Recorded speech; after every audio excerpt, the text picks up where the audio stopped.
En el primer vídeo os enseñaba todas las bases, como las tecnologías que vamos a utilizar, y en este segundo vamos a ver cómo utilizar la librería de Telegram. Como podéis ver, he renombrado el proyecto de Example al nombre que le voy a poner, Tram Alicante Bot, ya intuís por dónde va a ir, y he actualizado la versión de Go a 1.20. Aquí a la izquierda podéis ver que he separado el proyecto en distintas carpetas.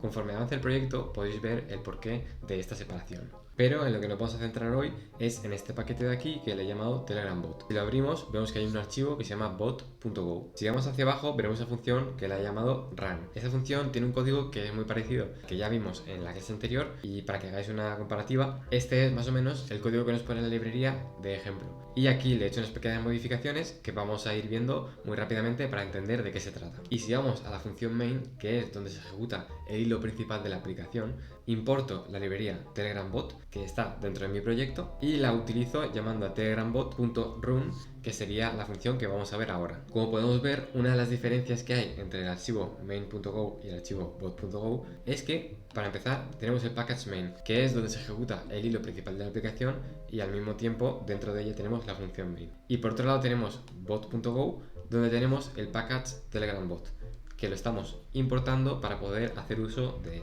Y si volvemos a la función run, veremos que simplemente estamos inicializando el bot, de tal forma que le pasamos el Telegram token. ¿Y cómo se consigue el Telegram token o el token de tu bot de Telegram? Pues ya tengo un vídeo explicando cómo se hace, que te lo voy a dejar por aquí arriba para que puedas acceder rápidamente a él, y también tengo un artículo en el cual tendréis paso por paso. El vídeo es este de aquí, además está acompañado de un artículo en el cual tenéis directamente todo lo que necesitáis, tanto código para copiar como en los enlaces que necesitáis para crear el bot. Este enlace, por supuesto, también estará en la descripción del vídeo. Entonces, una vez introducimos el Telegram token, en este caso mediante variable de entorno, lo que tendremos es un bot. Este bot nos va a permitir, por ejemplo, obtener todas las updates, es decir, todos los mensajes que nos lleguen.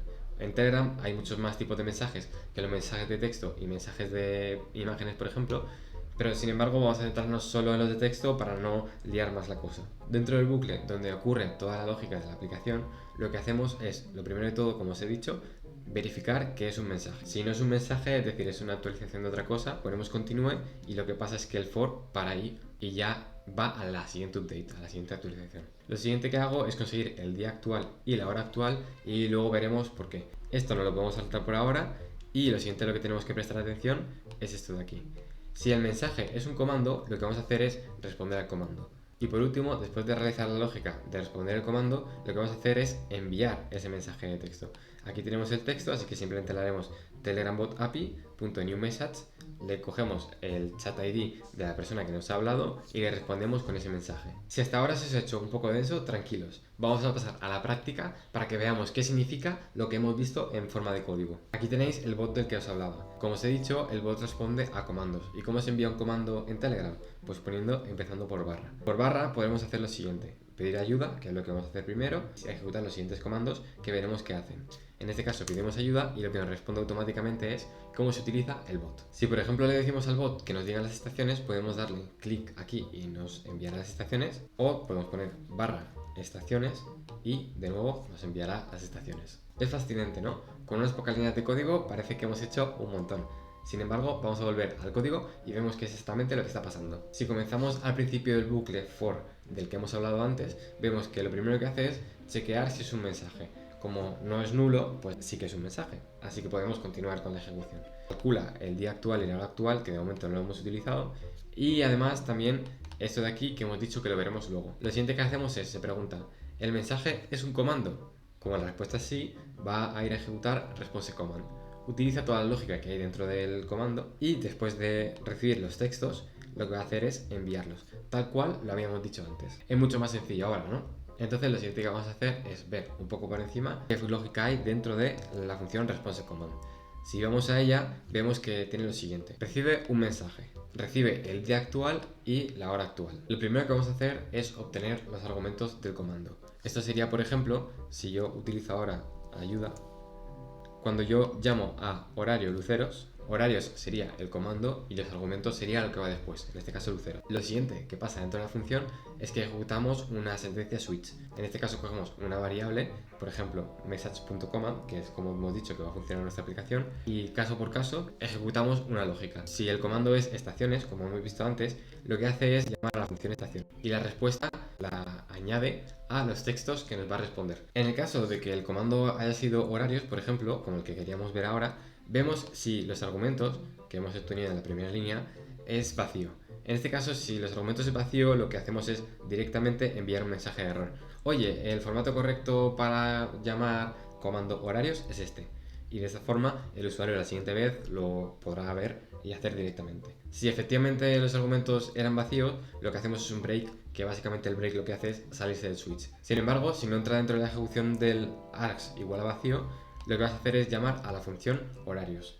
De esta forma hay una lógica ahí dentro que nos devolverá los horarios. Lo mismo que tenemos en el case horarios, lo tenemos para ruta y para siguiente.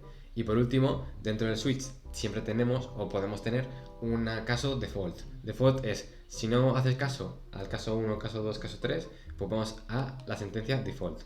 ¿Qué hace la sentencia default? Pues si el usuario ha escrito mal el comando, directamente le manda el mensaje de ayuda para que pueda escribir directamente bien el comando que deseaba escribir. Y la última línea que tenemos es un return text, de forma que los textos que nos ha respondido el bot, utilizando la lógica de cualquiera de los casos, los devuelva para poder enviarlos por Telegram. Así que si tenemos los texts, iteramos con él con un bucle for y para cada uno de ellos creamos un nuevo mensaje y hacemos bot.send para poder enviarlo. Continuando por cómo funciona el bot, que bueno, así es como lo he programado yo, pero otra persona podría haberlo hecho de otra forma distinta. Vemos que debajo de los comandos disponibles vemos, además puedes responder a los mensajes enviados por ti poniendo la fecha, la hora o la fecha y la hora. Por defecto se utilizará la fecha y la hora actual. Y precisamente esto es por lo que está esta parte del código que hemos dicho antes que íbamos a ver después. Calculo el current day y el current hour precisamente para saber la fecha actual por si el usuario no la ha escrito. Y lo que aquí sucede es simplemente que si el mensaje, en este caso, es un reply to message, es decir, está respondiendo a algún mensaje, es decir, es distinto de null, porque si no estuviese respondiendo ningún mensaje, reply to message sería nil. Así que directamente si es distinto, sabemos que está respondiendo a algún mensaje. Pues lo que haremos será lo siguiente. 1. Si la respuesta coincide con un horario del tipo hora-minuto, lo llamaremos de esta forma a response command, que es la función que ya sabemos cómo funciona. 2. Si la respuesta corresponde a una respuesta del tipo año, mes, día, pues lo llamaremos de esta forma. De nuevo, la función response command que ya conocemos. El caso 3, que sería si corresponde con el formato año, mes, día, hora y minuto, lo que haremos será llamar a response command de esta forma. Y por último, un caso else, que sería el caso de que ha respondido al mensaje esperando que le respondiese el bot de alguna forma, pero la hora o el día no lo entiende.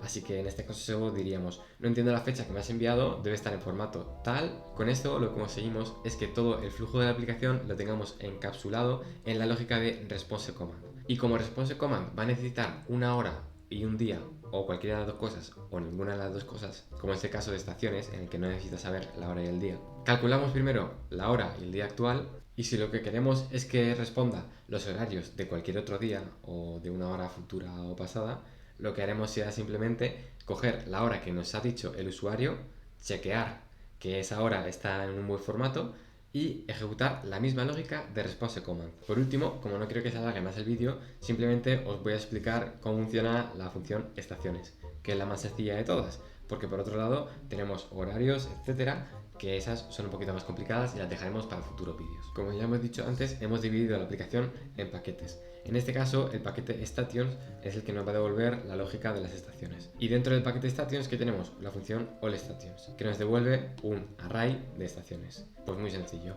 Una vez tenemos el array de estaciones guardado aquí, lo que haremos será joinStations. Y esa función no es más que una concatenación de todos los nombres de las estaciones separado por /n, es decir, separado por un salto de línea, para que se vea tal que así y podamos ver todas las estaciones. Al hacer join station names, lo que conseguimos es un texto, es decir, el mensaje que acabamos de generar, y hacemos un return. De tal forma que, como ya sabéis, la respuesta lo que haremos será meterlo en los textos se devolverán en un return text, y estos textos lo que haremos será pasar por ellos uno por uno para generar un nuevo mensaje y enviarlos. Esto es todo lo que os quería explicar hoy. En futuros vídeos veremos cómo scrapear una web sin necesidad de librerías o, por ejemplo, cómo hacer ingeniería inversa a una web para conseguir extraer los datos, ya que los datos del tram no están abiertos en una API pública. Así que nada, espero que os haya servido de ayuda. Nos vemos en la próxima. Chao.